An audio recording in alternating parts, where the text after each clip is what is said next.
Cool. Should we move on to Sothoryos? Yes, let's do it. Sothoryos, Jurassic World. So, Yandel describes it as a vast savage land that has been known for a very long time. Only the summer sea separates the great civilizations from its shores. The Giscari raised settlements and penal colonies there. The Carthene adventured there for gold, gems, and ivory. However, the native Brindled Men destroyed their colonies, and plagues destroyed the rest. It is largely unknown and unmapped. Even the circumference is only partly charted, while the interior is thick jungles full of ancient ghost cities. The summer islands may have more detailed maps. The cities do not last long there and are reclaimed by the jungle. So, as a physician, I'll just give you guys a rundown of the diseases that are mentioned here, and I'll give you the real-world equivalent for it. In this World of Ice and Fire, he mentioned blood boils, which I think are pretty self-explanatory. He mentions green fever, which I think is just a PC way of saying jungle fever. Sweet rot, I think that's some kind of a leprosy. Bronze pate, I don't know what that is. Red death, I think they talked about red death in the Basilisk Isles. Grayscale, we all know grayscale. Brown leg, that sounds like another form of like gangrene or something. Worm bone, Oh, who that's knows dysentery. what that is. Yeah, that's what I was thinking. What's that? Brown leg? Leg is dysentery. Yeah. You're shitting Oh, on is your it? legs. Okay. My bad. Oh, I don't know. Oh, that's I disgusting. haven't made that diagnosis yet on it. Wouldn't grain fever be like malaria or something? You'd think so. Sailor's Bane, I was thinking of like scurvy. Pus eye is sounds like Pink eye. It's in the title. sounds like pink eye. Yellow gum Hey. sounds like I don't know, like having cavities or something. Gingivitis. And that's So- the medical segment of today's episode. Oh, thank you. Hey, Augustine, I want you to do something. Next time you have a patient, use Westerosi terms to diagnose him. Yeah, I'm sure that'll go well. You've got sailor's pus eye. So it looks like we are stage 4 worm bone here, ma'am. We're gonna need to, You're gonna have to burn it off. Need to put maggots in the wound. Yeah, fill the wound with maggots. Do you want me to bleed you? One thing I thought of was the Brindled Men. Now, these are supposed to be like the native Sothoryos that live here. So brindled means they have like a checkered skin, like brown and white. Is that how they describe them? Very. Kind of. Says they're big bone creatures, massively muscled, with long arms, sloped foreheads, huge square teeth, heavy jaws, and coarse black hair. Their broad, flat noses suggest snouts, and their thick skins are brindled in patterns of brown and white that seem more hog-like than human. Pig Yeah, like a- people. Sounds If like it's a an- Australopithecus or something. What's that? Like an old human. One of your like humanoid. All ancestors. right. Okay. Yeah, pretty much. I'm just picturing Bebop from Teenage Mutant Ninja Turtles. Good one. Yeah. I don't think you hear me Giant pig. applauding. Yes. I'm Bebop. confused. Maybe it's just because English is not my first language, but isn't brindles also like the name of the hairs on a hog? Yeah, there's No, the that's brindle bristles. boar, right? Yep. No, but Is isn't it there bristles? the brindle boar? It's bristles, yeah. With that are the hair on a pig are bristles. Are you sure? Because Pretty sure. Yeah, earth sign or something pig-like. So somewhere. are- Like hog. what was like that? African What was hog. that prehistoric hominid that you mentioned? Australopithecus. Were they kind of like Neanderthals? Like earlier though, like closer to apes than Neanderthals. Yeah, it doesn't sound even Greg, you may have remotely found human. it out. Yeah, it sounds like a different. So what did creature the entirely. Australopithecus people look like? Exactly, pretty much what is described, except for the They had dark brindled color. skin. But how would it? How would They they didn't know have what that. it looks like? I guess they'd have the skeletal structure, but they wouldn't know what it looked like on the outside, would they? Yeah, they could have No, like not really. a bunch of crazy patterns or something that we They wouldn't had know a about. pig-like snout. Well, they But yeah, kind of. Okay. You can look at like reconstructions of them on Google Image. Okay, maybe that's where he's taking it from. Oh, was the thing. Lucy? Well, the thing they'd be Australopithecus? different. This is Lucy, yeah. Yeah. Ah, Yeah. missing link of sorts. So I think obviously there's some Yeah. pretty obvious real-world homages to Africa here, where he talks about the various diseases and that being the primary reason why it was so hard to colonize, which is the same thing that happened in Africa, why the Europeans had such a hard time making headway into Africa as far as colonization is concerned, because they just, A, couldn't survive all the diseases, and B, the terrain was so hard to navigate as far as the shores and all the flora and fauna, the jungles and stuff like that inland. Yeah. that it just really wasn't easy to colonize from the European standpoint. It is very sort of Well, heart of darkness traveling into this just like Yeah. hellscape. But Amazon, I think, Tribes also get more compared it to, savage as you go upriver. I think yeah, comparisons to the Amazon rainforest in terms of the flora and fauna. They describe huge crocodiles that have overturned boats, fish that strip flesh from men's bones, which sounds like piranhas, poisonous snakes and flies, wasps and worms that lay eggs in living flesh. And basilisks the size of lions that dwell there. I mean, Those even giant now apes. in 2015 in Brazil, there's parts of the Amazon that are just barely like inhabited. You know what I mean? Like barely on the map. And just 'cause it's seem so chaotic, hard. like just Yeah. ecologically, we're just like designed to eviscerate a human being. It seems like. Plus Yeah. velociraptors, you can't really colonize Oh. when there's raptors running around in the. I know. in The forest. further down you go, the cooler it gets. Yeah. Yeah, we get spotted spiders that weave huge webs between trees. Sounds a bit like the ice spiders up north. Yeah, and wyverns as well, which are these tyrants of the southern skies. They have great leathery wings, cruel beaks, and an insatiable hunger for meat. They They're sound like close pterodactyls, kin. right? Yeah, that's what I thought. They're close kin to dragons. They cannot breathe fire or grow as large, but they exceed their cousins in raw ferocity.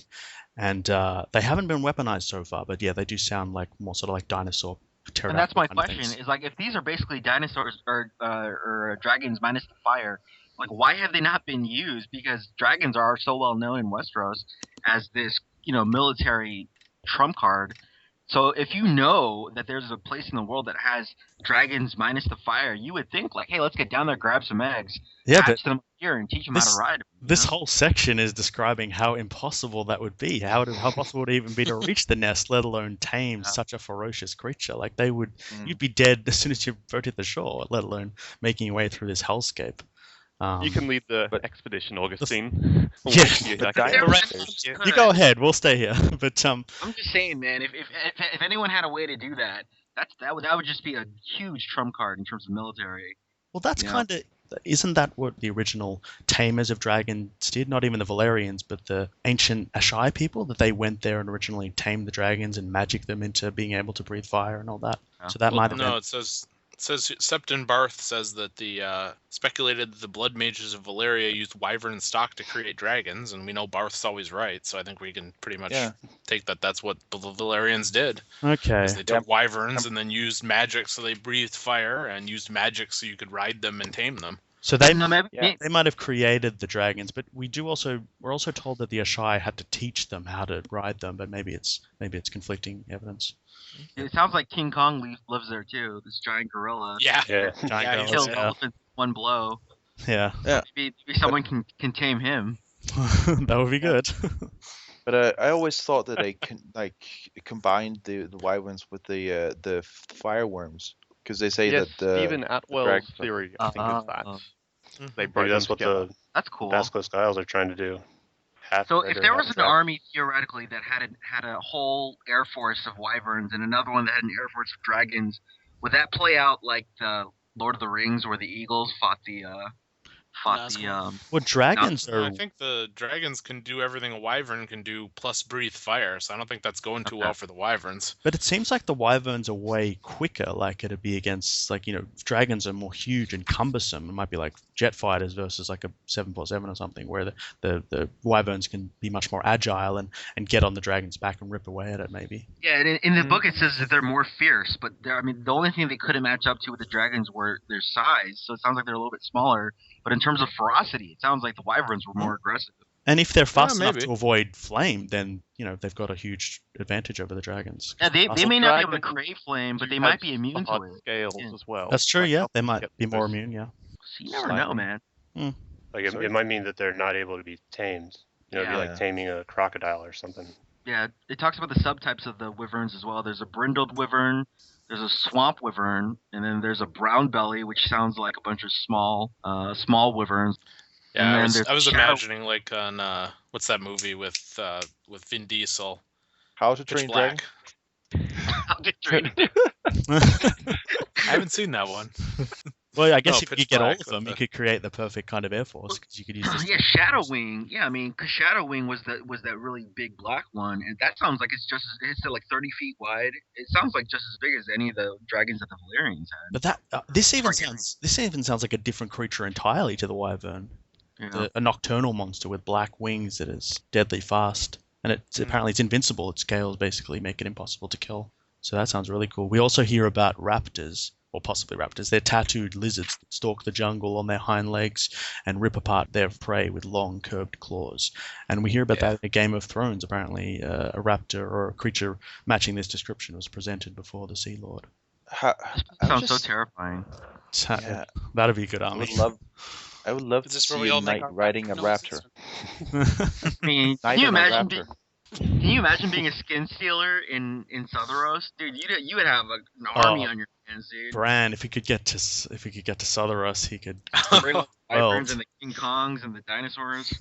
It's probably closer to Sothoryos than anyone else is. It's right over the lands of always winter on the other side of the world. So he just connects and wraps himself around. North. Or if there's a weirwood tree there, he can connect with them and tell them to go north. Maybe that's what Bran saw in that vision that he has, where he looks north and looks north and looks at the heart of always winter, and then he sees something, and we don't get to hear what exactly it was that scared him. Maybe it was King Kong. One thing I thought was interesting. The book mentions that the continent is thinly peopled, but I mean, how would they know how dense the population is if they can't even get past like 5 feet of the shoreline without dying? Well, they said that the not the Targaryen, but Rhaenyra Belaris, flew her dragon for days or for three years, and that she found nothing but just endless jungles, and it's kind of like the opposite of what the. So there's no like civilization. That is so cool. She and apparently she found a boiling river at the end, and endless jungles and mountains and deserts. Like that's so awesome. Just endless. Very big Planetos could be like. Yeah. Well, where's the other side? Damn world has to be round. Should they have told her to draw a map when she fucking flew that dragon? Right? The thing is, how could it be boiling if she's going south? You'd think it'd become cold again, because I guess we assume the equator is like the lands of always summer, and if she's going that far south, haven't even reached the equator. Yeah, that's actually I'm trying to always make it to an equivalent, but I just want answers like when the sea snake goes north and he gets turned back at the grinding ice, and she goes south. Like I want an answer, and it didn't give us that freaking answer. 3 years on a dragon. That the Planetos is humongous. Like I would love just to hear like a World Book account just from her or something. Maybe it was just a really slow dragon. Maybe she was flying the wrong way. It only made like 3 miles south of what we know now. Maybe it's... No, it says she came back after 3 years, so at most it was like a year and a half there and a year and a half back. Still. And it says that the boiling seas and steaming rivers weren't there. She didn't find them. She only found jungle and deserts and mountains. Oh, sorry. Okay, I've read it wrong. Yeah. It looks like they expected to find that, and then they didn't. So it sounds like the Valyrian colony that was there, they talked about 3 different attempts that the Valyrians tried to colonize an area, I think the northern part of Sothoryos.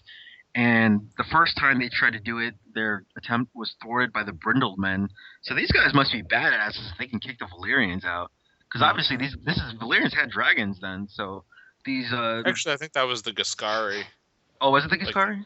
Yeah, the Giscari came first, but then the Valyrians came and captured the Giscari city called Zamatar. And the Giscari have enslaved the Brindled Men at various points, but they consider them to be poor slaves because they're slow-witted. But they make great fighters for their strength and savagery and thickness of flesh. So we might have seen a few of them in the fighting pits. There is that guy who's like a reptile guy. Maybe he's one of the Brindled Men. He's got in reptiles. the Battle of the Marine, there's a Brindled Man. Right, yeah. We hear about the Brindled Men worshipping dark gods with obscene rituals, possible cannibalism. There's also tales of other ancient forgotten people, such as the Lizard Men and eyeless cave dwellers. So once again, that kind of the Neanderthal divisions of pre-men and all that. I'm curious as to how unintelligent these people have to be if they're not even intelligent enough to be slaves. Does that mean they can't even comprehend like instructions, like of any type? Well, if you don't know the world, it's not their world. They don't understand it. We understand their world. They understand ours. The language, we know. At least they can do that, and they would learn after, I think. Right. Yeah. But it says that they were slow of wit to the point that they were not good enough to be slaves. Like, how slow of wit do you got to be? I guess they can't follow instructions. I don't really believe that part is like, because I mean, if they're intelligent enough to like form armies and kick out the Giscari, then they have to be decently smart. And there's also a lot of magic, like dark magic, seem to be intertwined with their activities. We hear about this ancient city called Yin, and it's a ruin built of, once again, black oily stones, massive blocks so heavy that only elephants could have lifted them. It's been a desolation for thousands of years, yet the jungle around it will not touch it, and Nymeria called it an evil city. Attempts to rebuild or settle Yin have ended in horror, and I thought maybe a connection to Hardhome, and it has incurred the wrath of the Ancient Ones. I wonder if it's like that was like where they discovered nuclear energy and they had some like Chernobyl incident where even the plants couldn't grow there, and that's how poisoned. Yeah, and all the weird creatures are mutants because they've been exposed to the radiation for so long.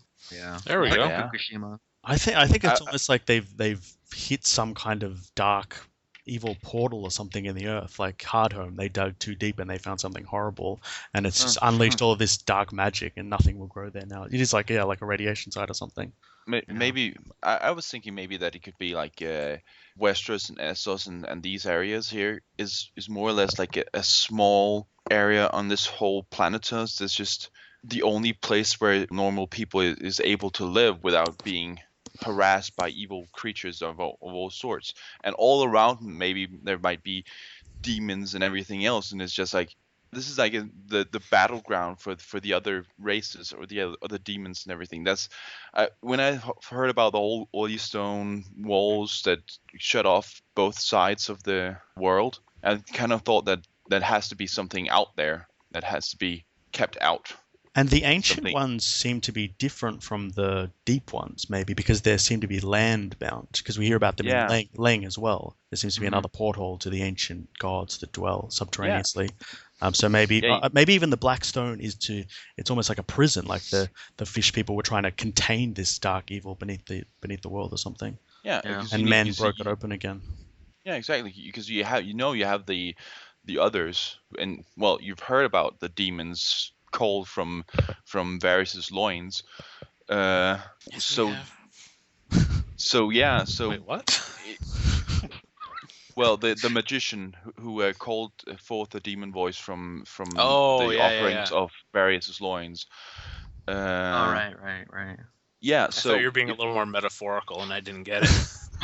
No. Literally his loins. Literally, yep. And balls was just thrown in the fire. Yeah. My thought is kind of like Midgard in the Viking mythology, that you have like this place where normal men can live, and outside is giants and evil stuff all around, and well, men, because they dabble in magic and intermix with magical creatures and everything, they kind of ruin it for the serenity of this area. I really like that. Like because you're thinking of the others in the north and the whatever's going on in Ashai and the crazy south, but I like that. But if it's true, then I feel like that minimizes everything we've been reading about for the first 5 books. Like if it really is just this little backwater of that doesn't matter because of everything else that's going on this huge world. I hope it's not true. I like it, but I don't want it to be true.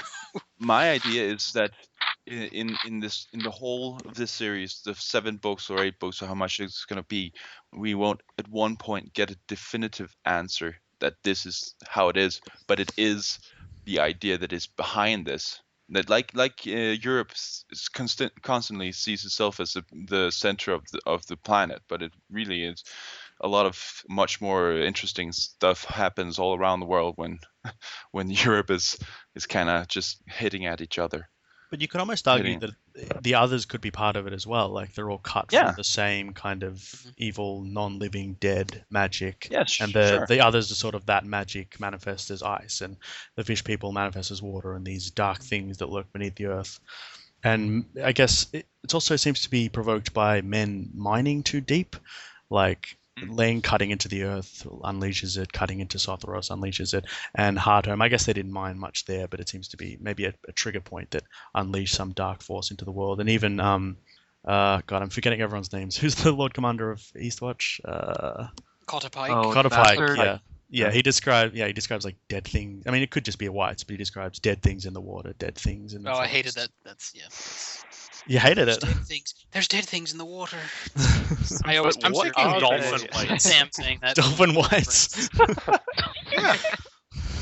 Wouldn't you if you were the others? Get some dolphins, get some get an evil dead narwhal on your side. Kraken. White Kraken. Just be Yeah, so well, we'll have goofy, to though. because that water, like the ocean, seems to be the only way to get around the wall. Yeah. Yep. Cool. Any more to say on Sothoryos? We're almost No. halfway through. We're making pretty good time, although the grasslands will be a big one, I think. Yeah, you think we're gonna get to Ib? We'll do it or die trying.